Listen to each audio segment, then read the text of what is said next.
बड़ी खबर आ रही है भारत के मून मिशन चंद्रयान 3 से जुड़ी। भारत चांद के दक्षिणी ध्रुव पर उतरने वाला दुनिया का पहला देश बना।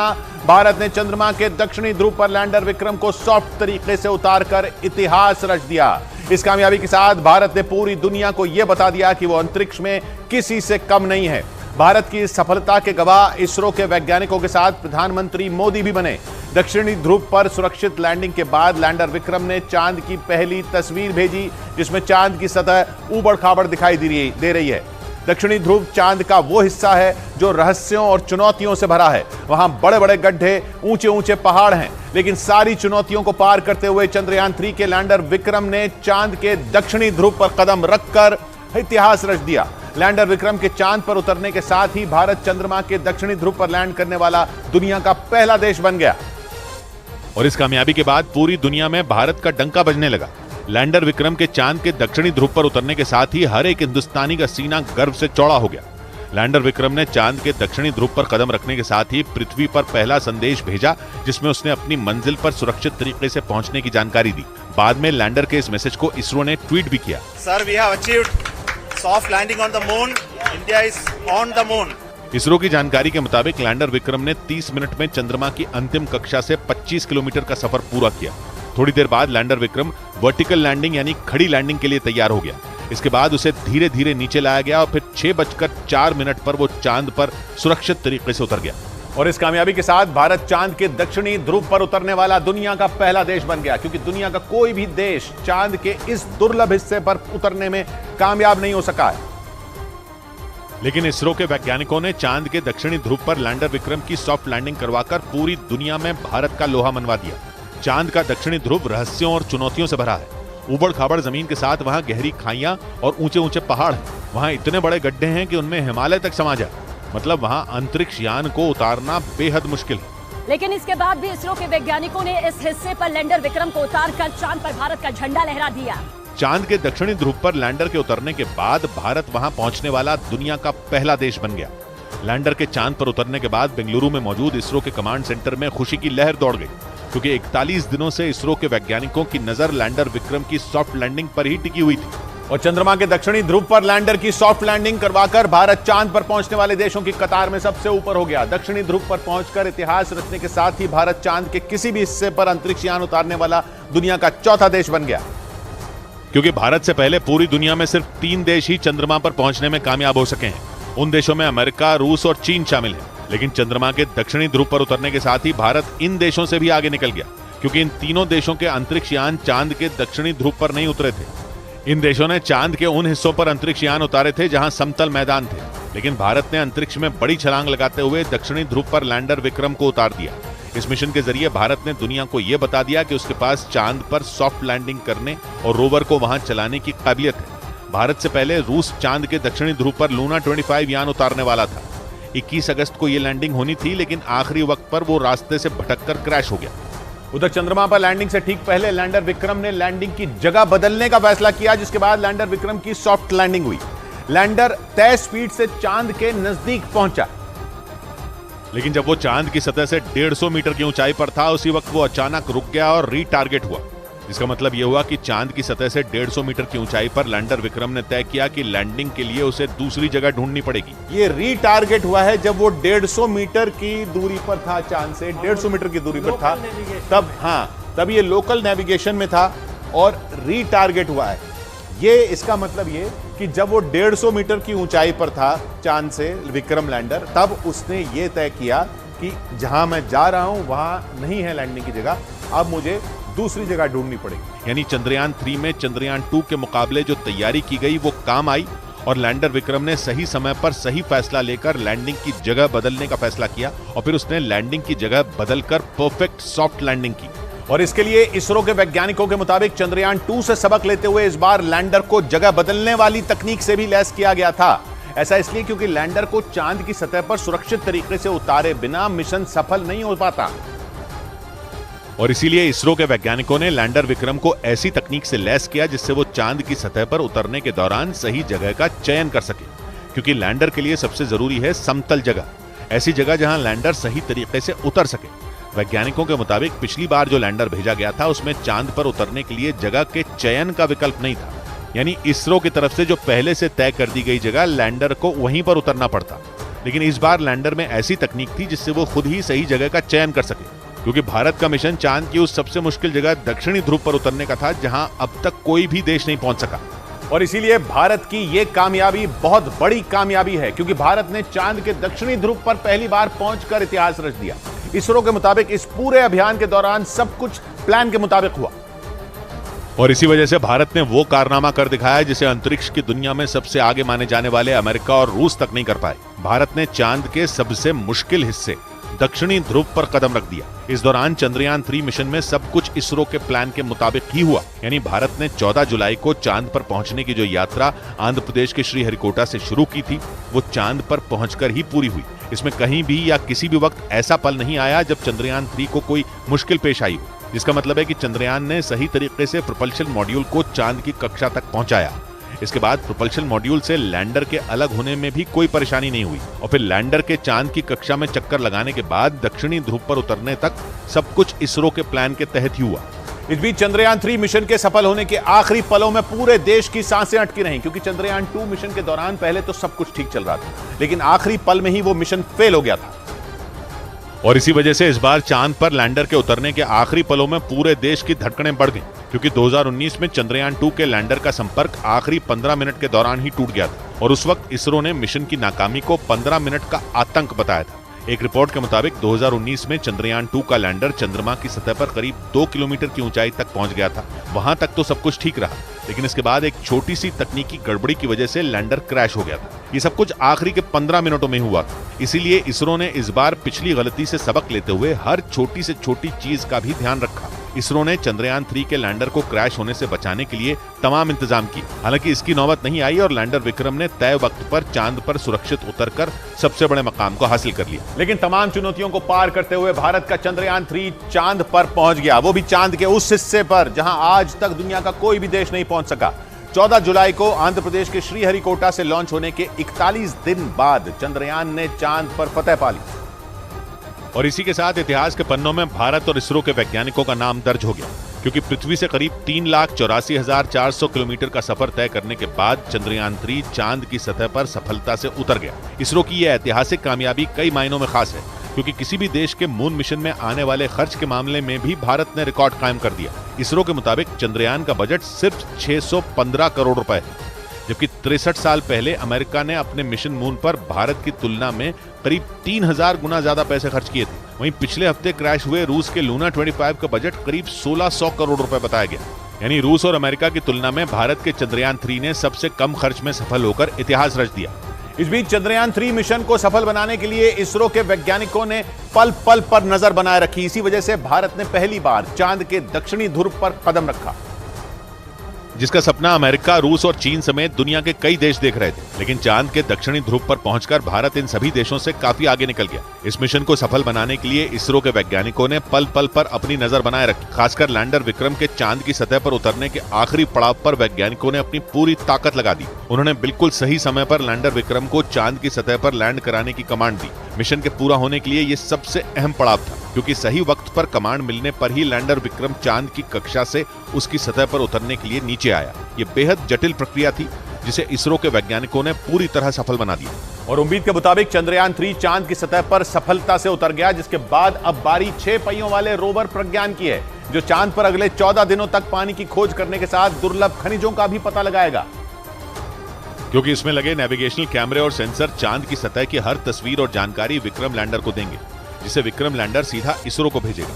ये वो डेटा होगा जिससे चांद के दक्षिणी ध्रुव से जुड़े रहस्यों को सुलझाया जा सकेगा। चंद्रयान 3 मिशन की कामयाबी पूरी तरह रोवर प्रज्ञान के 14 दिनों के काम पर निर्भर होगी। इस दौरान जैसे जैसे प्रज्ञान चांद की सतह पर आगे बढ़ेगा, भारत की पहचान चांद की सतह पर दर्ज होती जाएगी। क्योंकि रोवर के पहियों से राष्ट्रीय चिन्ह, अशोक स्तंभ और इसरो के लोगों की छाप चांद पर पड़ती जाएगी। अगले 14 दिन के दौरान प्रज्ञान एक सोलर पैनल के जरिए खुद ही चार्ज होगा, जो 50 वॉट तक बिजली बना सकता है। मतलब ये कि अपना काम करने के लिए जरूरी बिजली भी प्रज्ञान खुद ही बनाएगा। यही नहीं, रोवर प्रज्ञान चंद्रमा के उन रहस्यों से भी पर्दा उठाएगा जिनसे दुनिया अब तक अनजान रही, क्योंकि भारत के चंद्रयान 3 का रोवर चांद के उस हिस्से में पहुंच गया जहां दुनिया का कोई भी देश नहीं पहुंच सका। चांद की सतह की मिट्टी का सैंपल लेने, बर्फ का पता लगाने, वहां के मौसम का हाल जानने में रोवर प्रज्ञान पूरी तरह सक्षम बताया गया। क्योंकि इसरो के वैज्ञानिकों के मुताबिक रोवर प्रज्ञान को बेहद आधुनिक बनाया गया है। उसमें ऐसी तकनीक है कि वो सिर्फ तस्वीरें खींचने वाला कोई कैमरा पर्सन नहीं है, बल्कि खुद रिसर्च करने वाला एक वैज्ञानिक भी है। लैंडर विक्रम से आधा किलोमीटर के दायरे में प्रज्ञान चंद्रमा की सतह पर घूमता रहेगा और रिसर्च करता रहेगा। प्रज्ञान सिर्फ पानी ही नहीं बल्कि चांद की सतह पर मैग्नीशियम, सिलिकॉन और पोटेशियम समेत कई खनिज भी खोजेगा। इसके अलावा वहां के तापमान और भूकंप की भी जानकारी को इकट्ठा करेगा। इस दौरान चांद की सतह पर रोवर प्रज्ञान 1 सेंटीमीटर प्रति सेकंड की रफ्तार से चलेगा और चांद की सतह पर उसकी रिसर्च पृथ्वी के 14 दिनों तक चलेगी, क्योंकि चांद पर एक दिन पृथ्वी के 14 दिन के बराबर होता है। इस बीच साउथ अफ्रीका के दौरे पर गए प्रधानमंत्री नरेंद्र मोदी ने देश के वैज्ञानिकों की पीठ थपथपाई। उन्होंने भारत की इस ऐतिहासिक सफलता के लिए इसरो के वैज्ञानिकों को धन्यवाद दिया। और प्रधानमंत्री नरेंद्र मोदी ने चांद पर कही जाने वाली पुरानी कहावत को अपने शब्दों में दोहराया। चंदा मामा बहुत दूर के हैं, चंदा मामा बहुत दूर के हैं। अब एक दिन वो भी आएगा जब बच्चे कहा करेंगे, चंदा मामा बस एक टूर के हैं।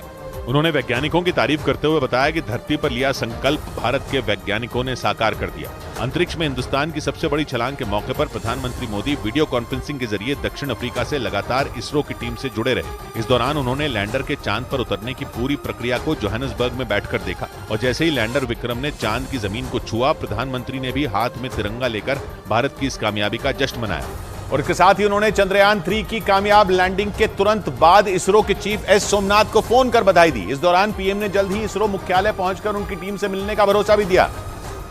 और इस दौरान प्रधानमंत्री काफी खुश दिखाई दिए। लैंडर के चांद की सतह पर उतरने के बाद इसरो चीफ स्टेज पर आकर वैज्ञानिकों की हौसला अफजाई कर रहे थे। उसी वक्त उनके पास दक्षिण अफ्रीका से प्रधानमंत्री का फोन आ गया। आपको, आपकी पूरी टीम को बहुत बहुत बधाई। जल्दी मैं आप सबको रूबरू में भी बधाई दूंगा। इसरो चीफ एस सोमनाथ ने भी प्रधानमंत्री की तारीफ की। Congratulate all of us and said that we would like to come and personally congratulate each one of us. प्रधानमंत्री ने इसरो चीफ को यह भरोसा भी दिया कि अंतरिक्ष में भारत के कदम अब और तेजी से बढ़ेंगे। उधर इसरो के वैज्ञानिकों के मुताबिक चंद्रयान 3 मिशन के तहत लैंडर विक्रम को चांद की सतह पर उतारने के लिए 20 जगहों का चयन किया गया था। चांद पर पहुंचने के किसी भी मिशन में लैंडर को सुरक्षित तरीके से उतारना ही सबसे बड़ी चुनौती होती है, क्योंकि जरा सी चूक या कोई भी गलती पूरी मेहनत पर पानी फेर देती है। चंद्रयान 2 मिशन के साथ ऐसा ही हुआ था, जब लैंडर चांद की कक्षा में तो पहुंच गया था, लेकिन लैंडिंग के वक्त वो क्रैश हो गया। इसरो के वैज्ञानिकों के मुताबिक इसी वजह से इस बार 1-2 नहीं बल्कि 20 जगहों का चयन पहले से ही कर लिया गया। दावा है कि इस काम में चंद्रयान 2 के ऑर्बिटर ने बड़ी भूमिका निभाई, जो 4 साल बीतने के बाद भी चांद के चक्कर लगा रहा है। उसमें लगे कैमरों ने चांद के दक्षिणी ध्रुव की कई तस्वीरें भेजी। इसके अलावा अमेरिकी स्पेस एजेंसी नासा ने भी सही लैंडिंग के लिए दक्षिणी ध्रुव की कुछ तस्वीरें इसरो तक पहुंचाई, जिनके आधार पर वैज्ञानिकों ने 20 में एक ऐसी जगह का चयन किया जो लैंडिंग के हिसाब से सबसे सटीक हो। इधर भारतीय स्पेस एजेंसी इसरो के मुताबिक लैंडर विक्रम के चांद पर उतरने वाली जगह का चयन कई बातों को ध्यान में रखकर किया गया था। चांद पर सही तरीके से लैंडिंग कराकर ही किसी भी मिशन को सफल बनाया जा सकता है, जिसके लिए सबसे जरूरी है समतल जगह, यानी ऐसी जगह जहां अगर लैंडर को उतारा जाए तो वो क्रैश ना हो। चंद्रयान 2 मिशन में यही गलती हुई थी। उस वक्त तकनीकी गड़बड़ी से सॉफ्ट के बजाय लैंडर की हार्ड लैंडिंग हो गई थी, जिससे लैंडर ने काम करना बंद कर दिया था। इसे ऐसे समझिए कि लैंडर को चांद की कक्षा से उसकी सतह पर सही तरीके से उतारने की कोशिश की जाती है, ताकि लैंडर से रोवर को बाहर निकलने में कोई परेशानी ना हो। इसरो के मुताबिक 2019 के उस मिशन में लैंडर को चांद पर उतारने के लिए आधा किलोमीटर की लंबाई चौड़ाई वाले दायरे का चयन किया गया था, जबकि इस बार लैंडिंग के लिए वैज्ञानिकों ने 4 किलोमीटर की लंबाई और लगभग 2.5 किलोमीटर की चौड़ाई वाले सुरक्षित इलाके का चयन किया, जिसमें न तो कोई गड्ढा है और न ही ऐसा हिस्सा जहां सूरज की रोशनी न पहुंचती हो, क्योंकि रोवर प्रज्ञान वहां सूरज की रोशनी से ही काम करेगा। उधर भारत की स्पेस एजेंसी इसरो के अलावा भी दुनिया की कई स्पेस एजेंसियां चांद पर भविष्य की तलाश में जुटी हैं। चांद की सतह पर अब तक सिर्फ भारत, अमेरिका, रूस और चीन ने ही सॉफ्ट लैंडिंग कराने में सफलता पाई है। लेकिन इन देशों के अलावा कई दूसरे देश भी इस रेस में मौजूद हैं, जो चांद पर पहुंचने के लिए अपनी पूरी ताकत लगा रहे हैं। अंतरिक्ष विशेषज्ञों का दावा है कि पृथ्वी और ब्रह्मांड के रहस्यों को जानने के लिए चांद पर पहुंचना बहुत जरूरी है। अमेरिकी स्पेस एजेंसी नासा के मुताबिक चांद पर पहुंचकर ही इंसान सौर मंडल के दूसरे हिस्सों और उससे आगे का पता लगा पाएगा। यही नहीं, चांद पर पानी की मौजूदगी और इंसानों के रहने के लिए वातावरण है या नहीं, इसकी भी जानकारी वहां पहुंचने के बाद ही मिल सकेगी। इसलिए कई देश चांद पर पहुंचने की होड़ में हैं। हालांकि वहां तक अब तक सिर्फ अमेरिका ही इंसान को भेज पाया है। 1969 में अमेरिका के अपोलो मिशन के जरिए नील आर्मस्ट्रांग ने चांद पर पहला कदम रखा था। इधर भारत ने चांद के जिस हिस्से दक्षिणी ध्रुव में कदम रखा वहां अब तक कोई भी देश नहीं पहुंच सका। इसे चांद पर सबसे मुश्किल जगह भी माना जाता है, क्योंकि चांद का दक्षिणी ध्रुव बेहद ऊबड़ खाबड़ है। वैज्ञानिकों के मुताबिक चांद के दक्षिणी ध्रुव पर कई ज्वालामुखी हैं, कई किलोमीटर तक फैले बड़े और गहरे गड्ढे हैं। वहां पर चुनौती यहीं खत्म नहीं होती, क्योंकि वैज्ञानिकों का मानना है कि दक्षिणी ध्रुव पर सूर्य की रोशनी बेहद कम पड़ती है। इसी वजह से वहां अब तक कोई भी देश नहीं पहुंच सका। लेकिन भारत के चंद्रयान 3 मिशन ने पहली बार वहां उतरकर इतिहास रच दिया। लैंडर विक्रम ने सभी चुनौतियों को पार करते हुए चांद के दक्षिणी ध्रुव पर सॉफ्ट लैंडिंग की। अमेरिकी स्पेस एजेंसी नासा के मुताबिक चांद के दक्षिणी ध्रुव पर न सिर्फ बर्फ के रूप में पानी हो सकता है, बल्कि कई तरह के खनिज भी हो सकते हैं। इसी वजह से कई देशों ने वहां तक पहुंचने का सपना देखा, जिसे सिर्फ भारत ही पूरा कर पाया। लेकिन चांद तक पहुंचने के लिए चंद्रयान 3 कई अहम पड़ावों से होकर गुजरा। आंध्र प्रदेश के श्रीहरिकोटा से शुरू हुआ चंद्रयान 3 का सफर कई मायनों में बेहद अहम था। इसरो के वैज्ञानिकों ने मेहनत और सटीक प्लानिंग के दम पर चंद्रयान 2 की नाकामी के 4 साल के अंदर ही चंद्रयान 3 को चांद तक पहुंचा दिया। हालांकि करीब 41 दिनों के सफर के दौरान वैज्ञानिकों ने फूंक फूंक कर कदम रखे। 14 जुलाई की दोपहर 2:35 पर LVM-3 रॉकेट से चंद्रयान 3 को लॉन्च किया गया था। 1 अगस्त को चंद्रयान 3 पृथ्वी की कक्षा से निकलकर सफलतापूर्वक चांद की कक्षा में पहुंचा। 9 अगस्त को इसरो के कंट्रोल रूम से वैज्ञानिकों ने इसकी स्पीड कम की और चांद की तीसरी कक्षा में प्रवेश करवाया। 17 अगस्त को लैंडिंग मॉड्यूल को इसके प्रोपल्शन मॉड्यूल से अलग कर दिया गया। इसी लैंडिंग मॉड्यूल में प्रज्ञान रोवर और विक्रम लैंडर शामिल हैं। 18 अगस्त को डीबूस्टिंग प्रक्रिया को अंजाम दिया गया, जिसके बाद चंद्रयान 3 चांद के और ज्यादा करीब पहुंच गया। और 21 अगस्त को चंद्रयान 3 ने 4 साल पहले 2019 में भेजे गए चंद्रयान 2 के ऑर्बिटर से संपर्क किया।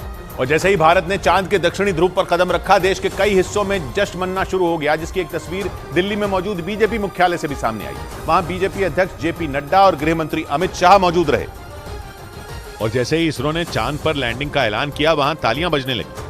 गृह मंत्री अमित शाह और बीजेपी अध्यक्ष जेपी नड्डा ने इसरो को इस मिशन की सफलता की बधाई दी। वहीं बीजेपी कार्यकर्ताओं ने पटाखे जलाकर इस कामयाबी का जश्न मनाया। इससे पहले वहां मौजूद बीजेपी कार्यकर्ताओं ने तिरंगा झंडा लहराकर भारत माता की जय के नारे भी लगाए। इस मिशन के कामयाब होने की खुशी में वहां मौजूद बीजेपी कार्यकर्ताओं ने एक दूसरे को मिठाई खिलाई और भारत की इस ऐतिहासिक कामयाबी के लिए इसरो को बधाई दी। इस बीच चांद फतह के बाद बेंगलुरु के इसरो मुख्यालय में चंद्रयान के नायकों का सम्मान किया गया। इसरो के चीफ एस सोमनाथ ने चंद्रयान 3 मिशन के कामयाब होने पर इस मिशन से जुड़े वैज्ञानिकों का हौसला बढ़ाया और उन्हें पास बुलाकर चंद्रयान 3 मिशन की कामयाबी की बधाई भी दी। इस दौरान वहां कमांड सेंटर में मौजूद वैज्ञानिकों के चेहरे खिल गए। वो भी देश की इस बड़ी कामयाबी पर झूम उठे और वहीं पर जश्न मनाने लगे। चंद्रयान 3 मिशन को कामयाब बनाने में इसरो के कई वैज्ञानिकों ने अपनी अहम भूमिका निभाई। इसीलिए इसरो के चीफ डॉक्टर एस सोमनाथ ने उनका हौसला बढ़ाया। इस बीच जैसे ही भारत को चांद पर सफलता मिली, जम्मू में सीआरपीएफ के जवानों की खुशी का ठिकाना नहीं रहा। जवानों ने इस बड़ी कामयाबी पर जमकर जश्न मनाया और वो अपने कैंप में साथियों के साथ झूम उठे।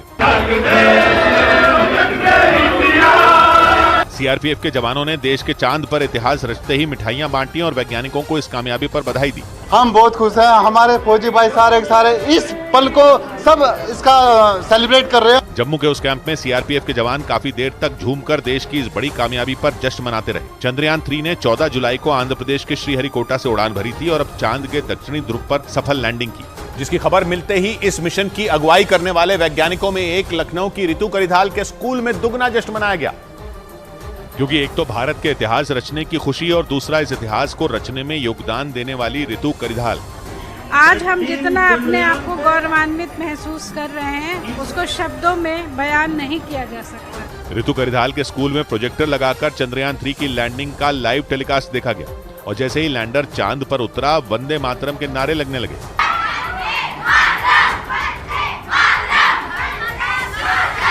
ऐसा ही नजारा देश के लगभग हर दूसरे स्कूल में देखने को मिला। भोपाल से सामने आई तस्वीरों में वहां के भी एक स्कूल में छात्र और टीचर चंद्रयान 3 की कामयाबी पर तिरंगा फहराते और भारत की जीत के नारे लगाते दिखे। और जोरदार जश्न की ऐसी ही कुछ तस्वीरें राजस्थान की राजधानी जयपुर से भी सामने आई। वहां ढोल बजाकर चंद्रयान 3 की सफलता का जश्न मनाया गया।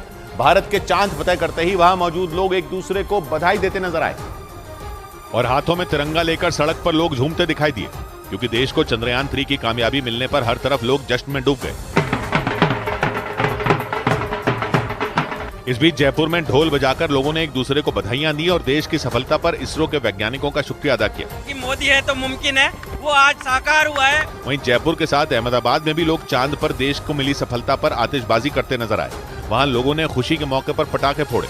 साथ ही इस कामयाबी के लिए देश के वैज्ञानिकों और प्रधानमंत्री नरेंद्र मोदी का शुक्रिया अदा किया, क्योंकि वहां से जो तस्वीरें सामने आई उनमें पीएम मोदी और वैज्ञानिकों की एक तस्वीर के सामने लोग जश्न मनाते दिखे। वहीं चंद्रयान की कामयाबी के पीछे पिछली नाकामी से मिले सबक को बड़ी वजह माना जा रहा है। चंद्रयान 3 ने 14 जुलाई को चांद की तरफ अपनी यात्रा शुरू की थी, जिसमें पिछली बार की तरह इस बार भी रॉकेट, लैंडर और रोवर का इस्तेमाल किया गया। लेकिन इस मिशन के लिए इसरो ने इस बार ऑर्बिटर की जगह प्रोपल्शन मॉड्यूल का इस्तेमाल किया, जबकि चंद्रयान 2 में इसकी जगह ऑर्बिटर लगाया गया था। और इसरो की तरफ से दी गई जानकारी के मुताबिक चंद्रयान 3 मिशन को 4 हिस्सों में बांटा गया है। पहला हिस्सा LVM M3 M4 रॉकेट है, जिसने चंद्रयान 3 को लॉन्च होने के 16 मिनट के बाद सटीक तरीके से पृथ्वी की कक्षा में छोड़ दिया था। चंद्रयान 3 में एक लैंडर, एक रोवर और एक प्रोपल्शन मॉड्यूल लगा था, जिसका वजन करीब 3900 किलो था। मिशन का दूसरा हिस्सा प्रोपल्शन मॉड्यूल है, जो लैंडर और रोवर को पृथ्वी की कक्षा से चंद्रमा की कक्षा तक ले गया। इसी तरह चंद्रयान 3 का तीसरा हिस्सा लैंडर विक्रम है, जो 1726 किलो का है और एक बार चांद पर लैंड करने के बाद उसकी उम्र पृथ्वी के 14 दिनों के बराबर है। जबकि चंद्रयान 3 का चौथा हिस्सा रोवर प्रज्ञान है, जिसे चांद पर पानी के साथ दूसरी चीजों की खोज के लिए बनाया गया है। और इसरो के वैज्ञानिकों के मुताबिक चांद का दक्षिणी ध्रुव रहस्यों और मुश्किलों से भरा है। ये जगह चांद के उस हिस्से की तुलना में काफी अलग और रहस्यमयी है, जहां अब तक दुनिया भर के देशों की ओर से स्पेस मिशन भेजे गए हैं। इसी वजह से भारत को छोड़कर दुनिया का कोई भी मुल्क चांद के इस हिस्से पर सॉफ्ट लैंडिंग करने में कामयाब नहीं हो सका, जिसकी वजह चांद के दक्षिणी ध्रुव की भौगोलिक संरचना है। वैज्ञानिकों के मुताबिक चांद के इस हिस्से पर कई ज्वालामुखी हैं। इसके अलावा वहां की जमीन बेहद ऊबड़ खाबड़ है। चांद का दक्षिणी ध्रुव करीब 2500 किलोमीटर चौड़ा और 8 किलोमीटर गहरे गड्ढे के किनारे मौजूद है, जिसे सौरमंडल का सबसे पुराना इंपैक्ट क्रेटर माना जाता है। इंपैक्ट क्रेटर उन गड्ढों को कहा जाता है जो किसी बड़े उल्का पिंड या ग्रहों की टक्करों से बने हों। वैज्ञानिकों के मुताबिक चांद के दक्षिणी ध्रुव पर सूर्य की रोशनी बहुत कम पहुंचती है। वहां कई आसमान छूने वाले पहाड़ और गहरे गड्ढे मौजूद हैं, जो रोशनी वाले दिनों में भी अंधेरे में डूबे रहते हैं। इन गड्ढों और पहाड़ों की छांव में आने वाले हिस्सों में तापमान -243 डिग्री सेल्सियस तक पहुंच जाता है। और पूरी दुनिया के वैज्ञानिक ये जानते हैं कि चांद की सतह पर अंतरिक्ष यान को उतारना बेहद मुश्किल है। इसीलिए इसरो के वैज्ञानिकों ने लैंडर विक्रम के इंजनों में थ्रस्टर फायर का इस्तेमाल किया। इस प्रक्रिया को डीबूस्टिंग कहते हैं, जिसके जरिए अंतरिक्ष यान की रफ्तार कम की जाती है। क्योंकि स्पीड ज्यादा होने पर अंतरिक्ष यान की लैंडिंग में मुश्किल होती है और उसके क्रैश होने का खतरा बढ़ जाता है। इसीलिए इसरो के वैज्ञानिकों ने डी बूस्टिंग के जरिए लैंडर की रफ्तार को कम करने की तैयारी की। डी बूस्टिंग की प्रक्रिया के दौरान इंजन से थ्रस्टर फायर किए जाते हैं, जो अंतरिक्ष यान को उल्टी दिशा में धकेलते हैं, जिससे उसकी स्पीड कम हो जाती है। लेकिन जरूरी यह है कि वर्टिकल लैंडिंग यानी खड़ी लैंडिंग के दौरान इंजन सही मात्रा में ऊर्जा बनाए। यानी इंजन में लगे थ्रस्टर का सही तरीके से काम करना बहुत जरूरी होता है, क्योंकि अगर इंजन के थ्रस्टर से कम या फिर ज्यादा ऊर्जा निकली तो फिर लैंडर का संतुलन बिगड़ जाता है और उसका चांद पर उतरना मुश्किल हो जाता है। लेकिन चंद्रमा की सतह पर उसके ऑर्बिट से अंतरिक्ष यान की रफ्तार कम करके उतारना वैज्ञानिकों के लिए सबसे मुश्किल काम होता है, क्योंकि वहां वायुमंडल नहीं है और पृथ्वी की तुलना में गुरुत्वाकर्षण बहुत कम है। छठा हिस्सा, जिससे चंद्रमा पर अंतरिक्ष यान को उतारना धरती जितना आसान नहीं है, क्योंकि वैज्ञानिकों के मुताबिक वहां पर वायुमंडल नहीं होने की वजह से घर्षण की प्रक्रिया नहीं होती। इसके अलावा चंद्रमा पर पृथ्वी की तुलना में गुरुत्वाकर्षण बहुत कम है, जिससे अंतरिक्ष यान को उतारने में कई तरह की मुसीबतें आती हैं। वैज्ञानिकों के मुताबिक लैंडर के चांद के गुरुत्वाकर्षण में आने के बाद वो तेजी से गिरने लगता है, तब उसकी रफ्तार काफी ज्यादा होती है। इसलिए लैंडर की रफ्तार कम करने के लिए थ्रस्टर फायर किए जाते हैं। इस दौरान पृथ्वी से लैंडर तक एक रेडियो सिग्नल भेजा जाता है, जिसे पहुंचने में करीब 1.3 सेकंड का समय लगता है। उसी सिग्नल को दोबारा जमीन तक आने में उतना ही वक्त लगता है। मतलब ये कि कई 100 किलोमीटर प्रति घंटे की रफ्तार से चंद्रमा पर गिरने वाले लैंडर को कंट्रोल करने के लिए सिर्फ 2.5 सेकंड का समय मिलता है। और इसरो के वैज्ञानिकों ने मिशन के लिए इस बार चंद्रयान 3 के लैंडर विक्रम में ज्यादा ईंधन को ले जाने का इंतजाम किया, जिसके लिए लैंडर में 5 की जगह 4 इंजन ही इस्तेमाल किए गए और 5वें इंजन की जगह ज्यादा ईंधन रखने की जगह बनाई गई। जबकि 4 साल पहले चंद्रयान 2 के लैंडर में 5 इंजन का इस्तेमाल किया गया था। इसरो के मुताबिक चंद्रयान 2 का लैंडर चांद की सतह से सिर्फ 2 किलोमीटर दूर था और उसी दौरान उसका संपर्क कंट्रोल रूम से टूट गया था, जिससे मिशन फेल हो गया था। इसरो की एक रिपोर्ट के मुताबिक चंद्रयान 2 के लैंडर में 5 इंजन लगाए गए थे, जिनका इस्तेमाल यान की रफ्तार कम करने के लिए किया गया था। लेकिन उन इंजनों ने जरूरत से ज्यादा ऊर्जा पैदा कर दी थी, जिससे अंतरिक्ष यान का संतुलन बिगड़ गया था। लेकिन इस बार पिछली गलतियों से सबक लेते हुए इसरो ने लैंडर विक्रम से एक इंजन ही हटा दिया और उसकी जगह ईंधन रखने की जगह बना दी। इसके अलावा इसरो ने लैंडर में मजबूत पैर लगाए ताकि लैंडर झटके को सहन कर पाए। इधर मिशन चंद्रयान 3 के सफल होने के बाद भारत में पिछले कुछ सालों में स्पेस सेक्टर में आए सुधारों की चर्चा होने लगी, क्योंकि पिछले 9 साल में केंद्र सरकार ने भारत में स्पेस सेक्टर को नई ऊंचाइयों पर ले जाने वाले कई फैसले किए और इस क्षेत्र में इसरो के साथ ही प्राइवेट सेक्टर को भी बढ़ावा दिया। और भारत के चंद्रयान मिशन की सफलता को इसी का हिस्सा माना गया, क्योंकि केंद्र सरकार ने स्पेस सेंटर में सुधार के लिए 4 बातों पर ध्यान दिया। पहला, प्राइवेट सेक्टर को काम करने की आजादी दी गई। दूसरा, सरकार ने स्पेस सेक्टर में काम करने वालों का हौसला बढ़ाया। तीसरा, इस क्षेत्र में युवाओं को मौका दिया गया और चौथा, इसे आम आदमी के लिए उपयोगी बनाया। यानी स्पेस सेक्टर को नई ऊंचाइयों पर ले जाने के लिए हर क्षेत्र में काम किया गया, जिसका असर भी दिखा, क्योंकि भारत ने पिछले 9 साल में 300 से ज्यादा सैटेलाइट लॉन्च की। यही नहीं, साल दर साल सैटेलाइट लॉन्च करने की संख्या भी बढ़ती गई, जिसे स्पेस सेक्टर में प्रधानमंत्री की नीतियों की सफलता माना गया। जिसकी शुरुआत 2014 में भारत के मंगल मिशन की सफलता से हुई, क्योंकि इस मिशन के साथ ही भारत दुनिया का पहला ऐसा देश बन गया था जो एक ही बार में सीधे मंगल ग्रह तक पहुंचा था। जिसके बाद चंद्रयान 2 और फिर चंद्रयान 3 को भेजा गया, जिसने चांद के दक्षिणी ध्रुव पर पहुंचकर इतिहास रच दिया, क्योंकि इससे पहले दुनिया का कोई देश यह कारनामा नहीं कर पाया था और भारत चांद के दक्षिणी ध्रुव पर पहुंचने वाला पहला देश बन गया। और मंगल मिशन के बाद भारत के मून मिशन ने भी दुनिया में अपना लोहा मनवाया। यानी भारत ने स्पेस सेक्टर में एक बार फिर अपनी ताकत का एहसास दिलाया और केंद्र सरकार के स्पेस सेक्टर में लाए गए बदलावों की दिशा में मील का पत्थर साबित हुआ। और मिशन गगनयान की तैयारी में जुटे इसरो के वैज्ञानिकों का हौसला 7वें आसमान पर पहुंचा दिया। आंकड़े बताते हैं कि 2017 के बाद से भारत 104 सैटेलाइट पहली ही कोशिश में लॉन्च कर चुका है। यही नहीं, पिछले 9 साल में भारत ने 389 विदेशी सैटेलाइट लॉन्च की, जिनसे 3000 करोड़ रुपए से ज्यादा की कमाई हुई। यही नहीं, प्रधानमंत्री की पहल पर 2019 में इसरो को आर्थिक तौर पर मजबूत करने के लिए न्यू स्पेस इंडिया लिमिटेड नाम की संस्था भी बनाई गई।